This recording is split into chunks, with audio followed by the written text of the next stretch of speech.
When you look at the coast, I always think of one coast, and I think about what makes us successful. And really it's the differences in our counties that highlight that and make our success better and why it helps us drive the state economy. Jackson County is growing, and it's one of the few counties on the Mississippi Gulf Coast that's experiencing a lot of growth and development. In the last 3 years alone, we've seen about 1,500 new residential permits pulled and a lot of other commercial growth within the unincorporated part of the county. And with the growth, you've got to maintain the charm and the characteristics that you have here in Jackson County that make it the place that it is. So many leaders are using this phrase. It's almost become cliche, but it is so pointed for what we do here and what we believe here in Jackson County, and that is a rising tide lifts all boats. So all four municipalities, as well as the county and the unincorporated communities in Jackson County, they come together with that kind of collective and collaborative spirit. We do experience collective success. Parks and Recreation, we're definitely in a great spot. Jackson County has tremendous facilities, whether it's our golf course here at Whispering Pines, the parks, our sports complexes, our boat ramps and piers along the coastal waterways. It's just, we have a lot of opportunities for recreational activities within the county. Whispering Pines is probably to me is the gem of the department of the county, really. Last year we had around, between 45 to 48,000 rounds of golf played out here. We have a junior program that has well over 125 plus kids in it on a weekly basis. All the high schools use this course for their practices. It's a golf course that is fun to play, it's in good shape, but we also have some exciting things in store for it. We're fixing to look at a renovation of the golf course, updating greens, changing some layouts of a few holes. So it is a unique recreational opportunity that everyone in the county, and even everyone over in the surrounding counties and then over in Alabama, use. We're building up an arena at Lumcumbers Park in Hurley, and it's called the East Central Arena. The arena is a 50,000 square foot arena. It has a 26,000 square foot area to ride horses in. It'll be a $2.3 million project when it's all said and done. We hope to finish it late summer, early fall, somewhere in that time frame. We've installed playgrounds at Lumcumbers this past year, Joseph Street Park in Moss Point. We're going to do some beach volleyball courts out here at East Central, basketball court, pickleball courts planned for St. Andrews Park. We're also looking at pickleball facility at Gaucher Soccer. There'll be a dedicated, won't be 4 courts, it'll be maybe up towards a dozen courts. We got LED light projects going in out at Gaucher Soccer out here at East Central. Last fiscal year, we completed about a $900,000 project at Kayak Park in Moss Point, added new basketball courts, new fencing, new parking lot. We took it a step further. After that project finished up, we went in and repainted all the buildings out there, renovated the bathrooms. Kayak Park, or 2nd Street Park as it's sometimes referred to, is a great park. Some of the things we've got going on in the South Van Cleve area, we've got Van Cleve recreational complex. We've added basketball courts, we've added a dog park. We're in the process now of redoing the girls softball, a couple of the girls softball fields, and we're revamping some of the Little League baseball fields. Jackson County is a special place to live to me because it's the kind of place where you can take a ride along the beach or a coastal road or along the river to your next meeting or project site. I often find myself taking the scenic route just because it's there. And it's those types of experiences that we're trying to protect.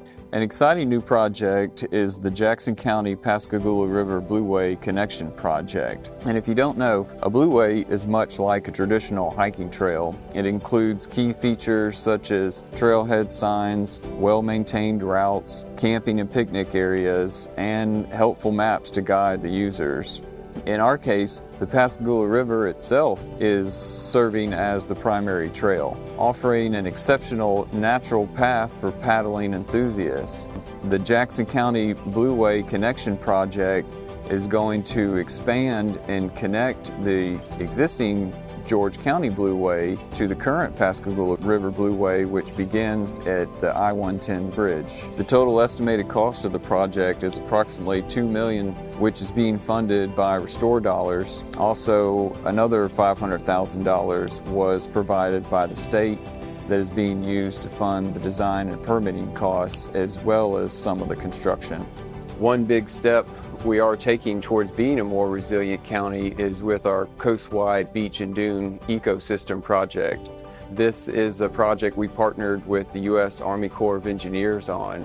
It would more than double the width of Ocean Springs Front Beach in most areas and the western 1/3 portion of East Beach and Ocean Springs. All of these improvements would just further strengthen the seawall that protects our coastal infrastructure. Racetrack Road is one that we're working on. That's a boat launch that would be between St. Martin and D'Iberville. That's about a $500,000 project. It's another joint project. We've got Tidelands funds and county funds being used to make that facility there and make things more accessible for our public to use the waterways. The amphitheater in Gaucher is brand new. It is a great venue. We can anticipate growth from this amphitheater, so it's going to be an economic driver, especially for Gaucher and hopefully for the area. Our budget for Jackson County for 2025 is almost $200 million. And of that $200 million, only about half of it comes from ad valorem taxes. The vast majority of the rest of our budget is made up with state and federal grants. That's why it's so important to build those relationships in Jackson and in Washington to make sure that you're able to get those grants to help leverage our tax dollars and be able to do the projects that we're doing. Currently, the Grants Department manages over $100 million in grant projects, which means that right now in non-disaster related projects, there's about 97 million that we're managing. Then on top of that, we also manage the disaster-related projects, which right now is about 18 million. And hopefully we're going to get those closed out really soon. So one of the ways that we're working with the cities and the utility companies are through the ARPA funds, the funds that were given to the county through the America Rescue Plan Act. And we've been able to develop a program working with the state to either double or quadruple a portion of our appropriations to do important water, sewer, and drainage projects throughout the county. Jackson County Road Department is responsible for the maintenance and construction of approximately 950 miles of road in the unincorporated areas of Jackson County. We've got several state aid projects on program, one of them being the Old Biloxi Road project at Cron Hill to widen and improve that for sight distance and safety. We have the Roy Cumbus Bridge under contract. The contractor started working about a month ago. That's about a 2-year project, $30 million. We have a bridge project under contract in Gaucher at Graveline Road. That project's about 50% complete. That was about a $10 million project. We have other state aid program roads, Chico Road and Pascagoula for an overlay and restriping. And we've got an overlay and restriping project on Wade Van Cleve Road, North Van Cleve. We have one big project we've just started called the Roy Cumbus Bridge. It's the only avenue to get across the Pascagoula River in the north part of the county. It's on the Wade Van Cleve Road. It's a 1,400-foot bridge. It stands about 75 feet over the Pascagoula River. That bridge has been in service since 1959, and it's got a lot of substructure problems under the water. The old foundation is being eaten away. If we had not been able to find the funds to replace it, it probably would have been closed in 2 or 3 years. The bridge is getting in bad shape. We have federal dollars, state dollars, and county dollars. It's a $27 million project. It's going to take approximately 3 years to complete the project. People need it. The new bridge is supposed to be a 100-year bridge, so it'll be there for a long, long time. A project we finished in Latimer, we've replaced 2 bridges in the last 2 years, one being on Seaman Road and one being on Old Biloxi Road. We've replaced those 2 bridges. The Beachview widening project should start sometime after the first of the year. We're going to start widening Beachview from Old Spanish Trail all the way to the very end of it, which is about a $12 million project total. A few of the areas that we're seeing economic growth are along these corridor projects that we've been developing over the last 5 to 10 years.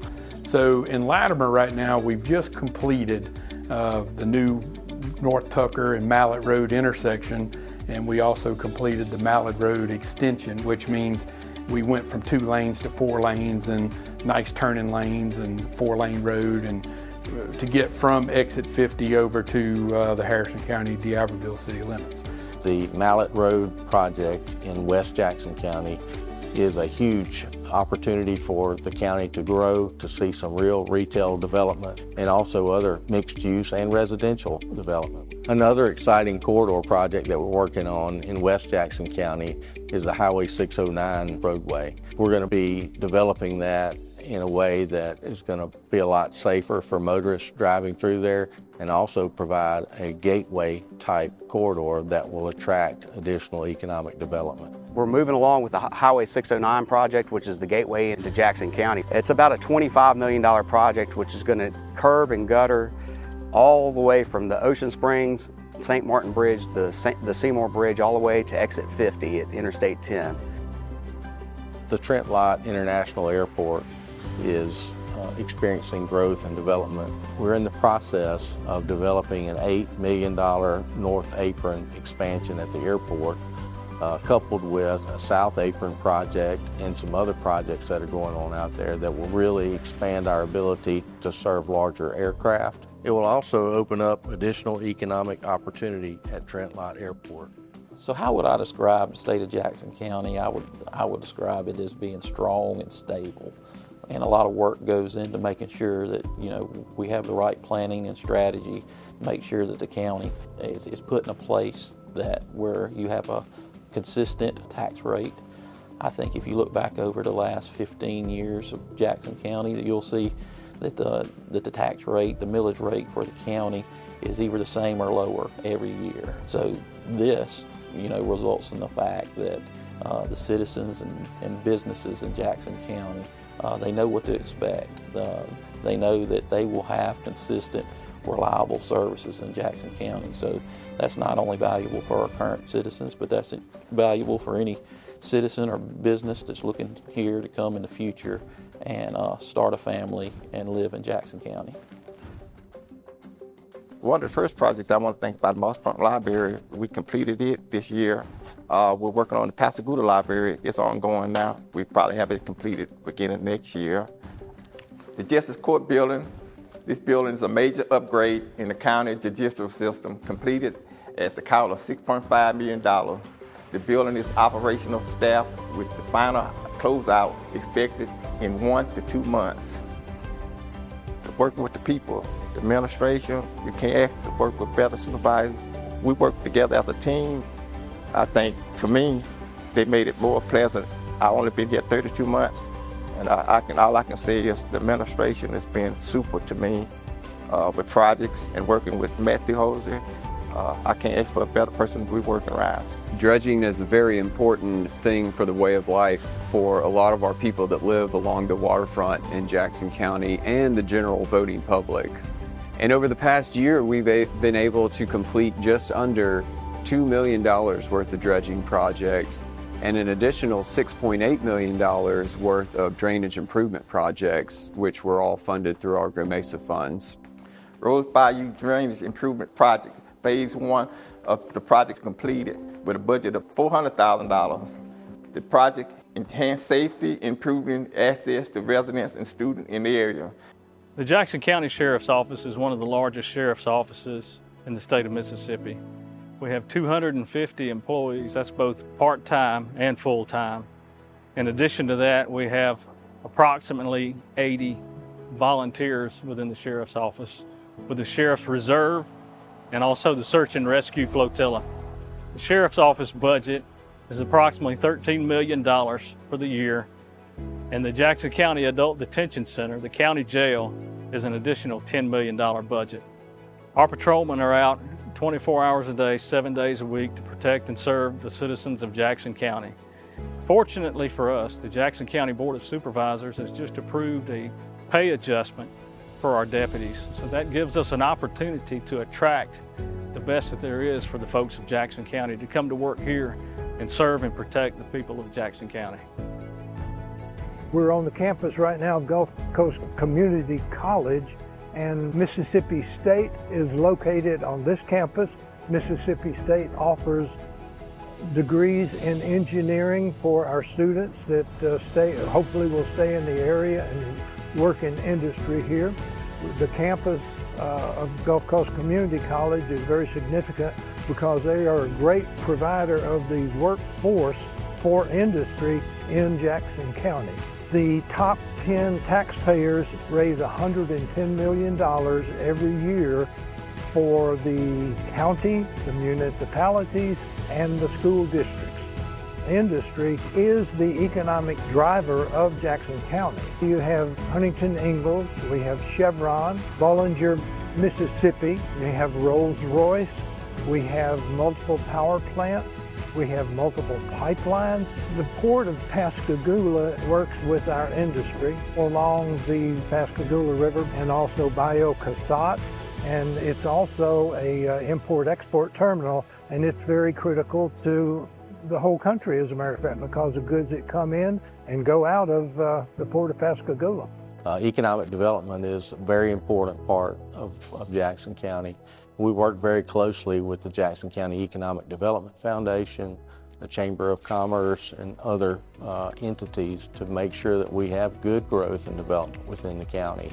Here at the Jackson County Economic Development Foundation, we're a public-private partnership. And our job every day here at the foundation is to work with a number of different partners, our cities, the Port Authority, the Chamber of Commerce. One of the most important partners at the foundation is the Jackson County Board of Supervisors. We work together to grow the economy. It's also about growing capital investment. So here in Jackson County, we're very fortunate in that we have flagship industries and other large employers here in this community, but also we have a number of mid-sized companies, many of which are at the Sunplex Industrial Park. The Sunplex Light Industrial Park is experiencing growth. Just in the last year or two, we've seen the expansion of American Bait Works and also Superior Optical. In 2025, you're going to see 2 new buildings come out of the ground. One of those being the new Research Center for the Mississippi State University, and the second being the state-of-the-art Emergency Operations Center that the county is building. You will commonly hear from leadership in all of the sectors, public, private, and nonprofit sectors across Jackson County, that our secret sauce, if you will, is our ability to collaborate, our ability to connect, and really to take the ego and the territorialism out of what we do and putting in a true spirit of the greater good in all things we're doing. And I think that is what we can point to really explain the successes that you're hearing from all across this county. I love that we're making changes, and I love that what we do is very important and we take it very serious, and that things that we do, we're really making history, whether a lot of people realize it or not. So, I mean, what we do affects not just us, it's going to affect our grandchildren, it's going to affect their children, and so it really means a lot to us to be able to do that for the citizens of Jackson County.